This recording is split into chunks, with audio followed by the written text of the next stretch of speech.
Hello everyone, Tina here. I hope your day is going fabulous. Thank you so much for joining me. Today I am excited to share with you a brand new collection at Spellbinders shop. These are just a few items in the Simply Perfect collection. The set that I'm showing you here is an alphabet set. It's the Simply Perfect alphabet set. I'll be using this to create my card today, but they're about 1 inch tall, a little bit over 1 inch tall alphas, and we're going to use a few of those for our project today. Now I'm super excited to share with you this set. This is called Simply Perfect Layered Blooms.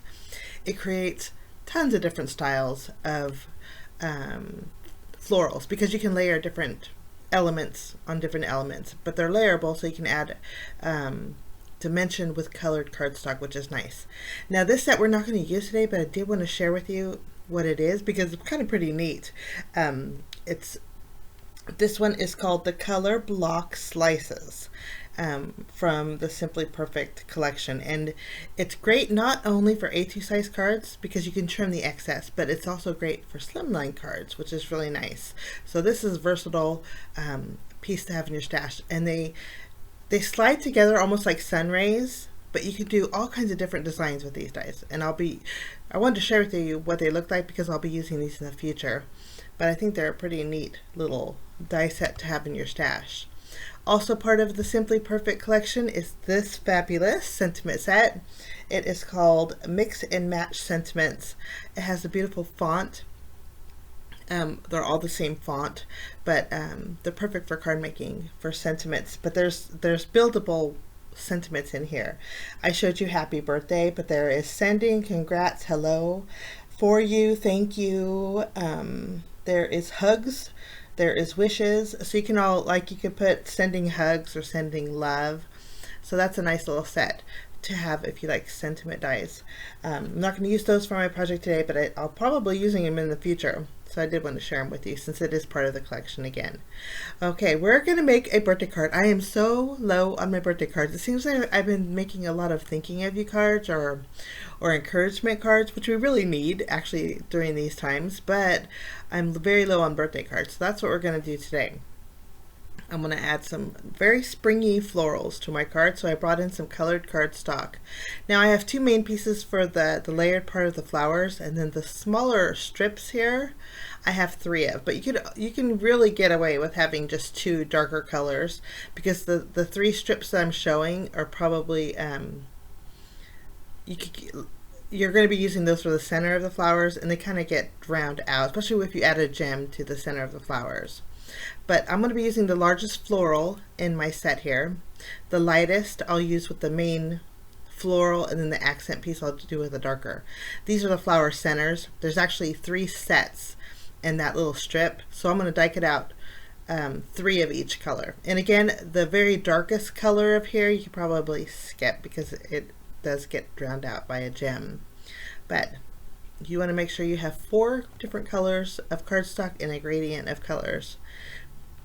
So here's what your florals look like, and then I did something different, and I thought this was better for me as far as layering goes, because since I did have different colored cardstocks, I put them in my little triangles here, and then I put a Sharpie, numbered them with the Sharpie 1, 2, and 3.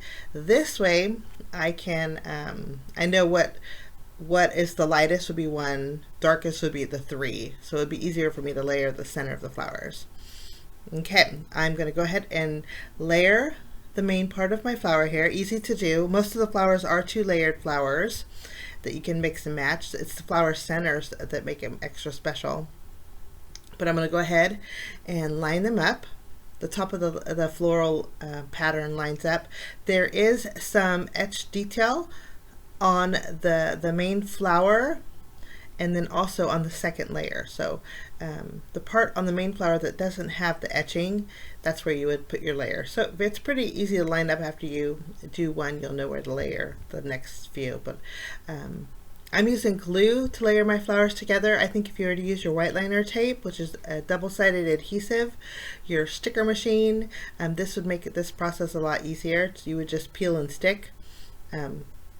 You know what they say, hindsight is 20/20, but this wasn't so bad. Just add a little glue and layer the 2 flowers together. So there's my flowers. I love spring colors. If you know my channel, I've been on a floral craze lately. I'm going to go ahead and add some glue to the center, and then I'm going to take the largest piece in my number 1 triangle, add that. I'll take my second largest piece in my 2 triangle, and I'm just matching the colors. And then after I have my second layer, I'm going to add a little dot of glue on top of this, and then add my 3rd layer. The 3rd layer is just basically an oval, and again, you could probably skip this step because my gem basically covers it. But if you don't want to add a gem, this is a nice option. And the flower centers can mix and match with the flowers that are in your die set. You just don't have to use them for this particular flowers, which is really nice. So my flowers are done. We are going to scoot those over. I think they look so pretty. I'm going to show you the etch detail in here. You can see it. But I'm loving those. They're almost like Gerber daisies, and I really think those are so pretty. Now we're going to die cut some green cardstock and create some leaves. There is a large leaf in the die set. I'm going to use my sage colored cardstock and die cut out 3 leaves with that. And then the single leaf, it's nice because there is an insert. I'm going to just use the insert on its own, but I'm also going to add the insert inside one of the leaves, and I'll show you what it does. Now if you just die cut out the leaf itself, of course you're going to have a solid leaf, but if you add the insert, you're going to have that piece there. And then if you just die cut out the insert on its own, you would have that little spine of your leaf. So there's options with the leaves too. I'm going to take the piece that I added the insert to my leaf die with, add a little glue, and then we're going to adhere these to our different colors of green cardstock. So we're going to have 3 of the sage colored leaves, and then we're going to have 3 of these leaves that are layered. And we'll add a little glue to the spine, and we'll just continue on. And then all of our florals are done. We're going to create our background. Now the background I'm creating today is, there's got a lot of elements to it, and normally for my videos I try and keep my cards pretty simple, but I really love layers and textures, and I love pattern paper, so we're just gonna go all out for my birthday card today and bring it all in.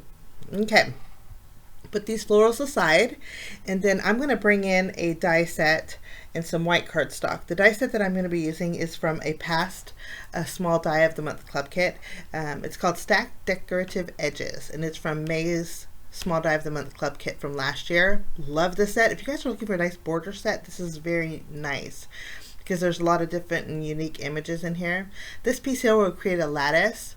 And so I'm going to put this in the bottom of a piece of cardstock that's 4 1/4 inches wide. We'll just tape this down, and then we'll die cut it all out at once. Now I'm also going to bring, and actually the die set that I showed you guys with the lattice border, the Stacked Decorative Edges, sometimes Spellbinders sells their kits outside of the monthly subscription, and this is one of those sets. So I'll link it down below if you guys want to check it out, and if you missed the club kit for that. I am going to take my large die of the month from this month. I love these numbers. I'm going to die cut out the word 2 with pale pink cardstock, and then I'm going to bring in some dark brown cardstock. I am actually for this going to add some white liner tape behind it. My white liner sheets are double-sided adhesive sheets, so it's just going to basically create a sticker. And again, if you have a sticker maker or if you have any kind of double-sided adhesive sheet, you could do the same. I'm going to go ahead and take actually 3 letters from the Simply Perfect alphabet set. I'm going to die cut out the word B, or the letter B, and I'm looking for the H, and then we want a U. Since we're going to make a birthday card, I didn't want to use the happy birthday full alphabet, so we're going to kind of shorten it by using HB to U. Kind of makes it playful. There's my lattice. I'm going to go ahead and separate the inside of these B's, so these are good to go. We'll set those aside. Now for my 2, you can keep your 2 for another card. You can actually create the same card with different color flowers, and instead of using the negative piece of the 2, you could use the positive. I just put it behind my package for future purposes, but I'm going to use the negative for my card today. And I did cut out a strip of white cardstock that will fit perfectly behind it.